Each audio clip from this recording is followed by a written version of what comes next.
Taking regular detective work అంటాం కదా, investigation work, అదే repeated same thing going over the same thing again and again చేసి అది break through వచ్చింది.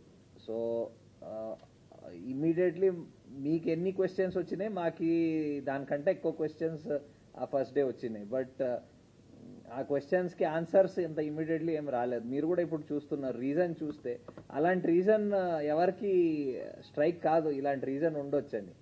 But ఇలాంటి కూడా రీజన్స్ ఉంటాయి అండ్ ఇలాంటి కూడా ఇన్సిడెంట్స్ జరుగుతాయి. సో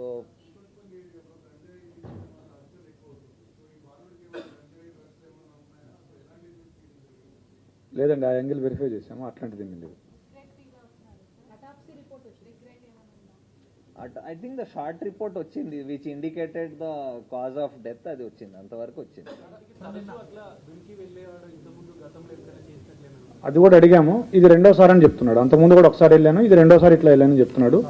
ఈ డిసీజులు తమ్ముడు ఎవరైతే ఉన్నారో సద్వీన్ ఆ పిల్లాడు, అతను కూడా అడిగాము, అతను కూడా ఏం చెప్పట్లేదు మనకు.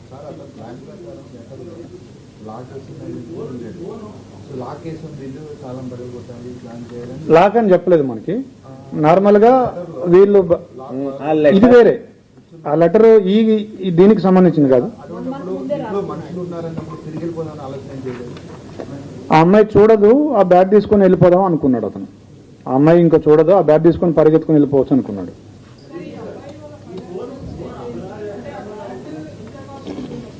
ఎస్, అడిగాము మేము, మరి బ్యాట్ అంటే మీ పేరెంట్స్ని అడిగితే కొనిస్తారు కదా అని అడిగితే, సార్ అతను ఉద్దేశంలో ఆ ఫ్యామిలీ ఫైనాన్షియల్ ఇబ్బందుల్లో ఉంది, మా నాన్నకి జాబ్ లేదు, మా మదర్ చిన్న జాబ్ చేస్తుంది, మా అక్కలకు ఫీజు కట్టాలి, ఇంకా నేను ఎందుకు వాళ్ళని ఇబ్బంది పెట్టాలి అని వాళ్ళని అడగలేదు అని చెప్పాడు.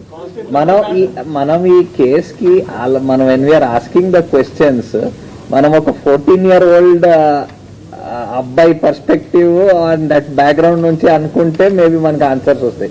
మన పర్స్పెక్టివ్ లో క్వశ్చన్స్ అడిగితే మనకి లాజిక్ కనపడకపోవచ్చు. ఒక బ్యాట్ కోసము అంటే ఇలా జరగాలని from our perspective I don't think దానికి ఒక ఆన్సర్ మనకి సాటిస్ఫై చేసే ఆన్సర్ రాకపోవచ్చు. బట్ అలాంటి ఒక సిచ్యువేషన్ లో ఒక ఆ ఏజ్ లో ఉన్న అబ్బాయి అలాంటి పరిస్థితిలో ఉన్న ఆయన పర్స్పెక్టివ్ లో మేబీ ఇట్ ఈస్ అది అలాగా జస్టిఫై అవుతుంది ఆయనకేమో. సార్ మీ కౌన్సిలర్స్ వాళ్ళతో మాట్లాడతారు, మెంటల్ కండిషన్ ఎలా ఉన్నారు? ఇంకా I think we'll do that slowly. ఇప్పుడు నిన్న just we got the breakthrough, we'll put up ఈ court related matters will take up, then definitely professional help whatever ఆయనకి ఆయన థాట్ ప్రాసెస్ అవన్నీ అర్థం చేసుకోవడానికి will take. Because he's a juvenile, he'll go to a juvenile. Hyderabad limits లో 2 days లోనే మైనర్లు accused లో ఉన్న ఇన్సిడెంట్ జరిగింది. గతంలో జీడిమెట్లలో తండ్రిని ఒక అమ్మాయి అభివృద్ధితో కలిసి మర్డర్ చేసిన ఇన్సిడెంట్ అవుట్ చేసుకుంది. ఇప్పుడు మళ్ళీ మన మైనర్ ఒక అమ్మాయిని మర్డర్ చేసిన ఇన్సిడెంట్స్ అనేవి అవుతున్నాయి. దీనికి సంబంధించి కంట్రోల్ చేయడం ఇలాంటి చర్యలు. ఇప్పుడు ఇలాంటి ఇన్సిడెంట్ ని ఎలాగా కంట్రోల్ చేయొచ్చు it's very difficult to tell. What 14-year-old ఏమనుకున్నాడో అది మేము it's almost impossible to, and మేము మైండ్ కి మ్యాప్ చేయడం of people is very difficult unless crime usually control ఎలాగవుతుంది when previous occurrence or history అలా ఉంటే కంట్రోల్. దాని when individual decide something in his mind, ఇలాంటికి there is no way of anybody.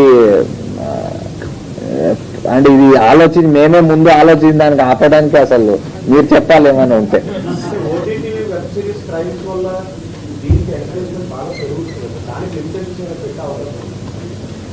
ఇప్పుడు we're living in the age of information, open information. మీరు OTT చూస్తారా, web series చూస్తారా, చూడరు, మీకు నచ్చినా నచ్చపోయినా this device is connects you to so many things, whether adi for especially for pillalki parents have to exercise that caution. School lo adi enta access ivali, danlo edi manchi edi chedda adi cheppadam avanni, it is a process which takes place at home, which takes place at school. So మనం ఈ ద్వారా ఇది చెప్పడం దీని ఒక ఉద్దేశం ఏమంటే అందరికి తెలియాలి ఇలా జరుగుతుంది. సో మనం as a society, as families, as schools మనం ఏం ప్రికాషన్ తీసుకోవాలి, మనం తీసుకోవాలి దానికి. మీరు వేరే వాళ్ళని కస్టడీలో తీసుకున్నారు, సంజీవ్ రావు ఇంకా వేరే వాళ్ళందరూ అదే చెప్పాను, మాకి లిమిటెడ్ నెంబర్ ఆఫ్ సస్పెక్ట్స్ ఉండేది ఆ కేసులో. ఎవ్రీబడికి థరల్లీ ఎగ్జామిన్ చేయాలి టు రూల్ అవుట్. అండ్ బాగా ఏమంటే ఒక 10-year-old పాపకి ఇంత బ్రూటల్లీ కిల్ అయింది, ఇట్ టచెస్ ఎవ్రీబడి. సో ఆ పార్ట్లో ఇంకా ఎవ్రీథింగ్ ఇన్ డీటెయిల్ వెళ్ళాల్సి వచ్చింది. So the investigation team actually I think last 4 days, I think morning to night and beyond, they were only doing this, going through again and again. And మీరు వాళ్ళ frustration అర్థం చేసుకోవాలి. అంటే ఇంత ఇది అయ్యి అది చేయలేక అండ్ బ్రేక్ త్రూ రాకపోవడం, అది they are still working on it and it's అలాగే అవుతుంది. ఒక్కొక్కసారి బ్రేక్ త్రూస్ ఇమీడియట్లీ రావు. ఇప్పుడు వాళ్ళందరూ వెళ్ళేసారు.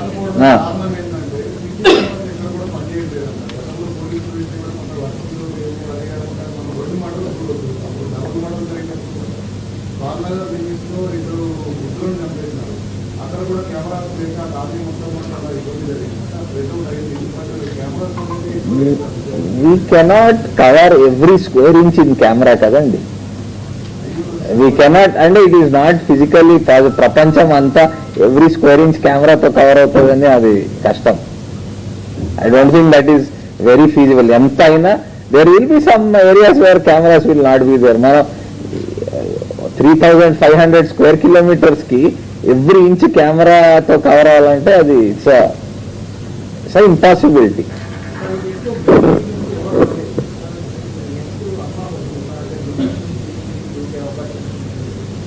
So there are first day వచ్చింది, సైడ్ నుంచి ఎవరో రావచ్చు అని ఫస్ట్ డే అది ఒక పాసిబిలిటీ వచ్చింది. అందుకే సైడ్ ఇల్లు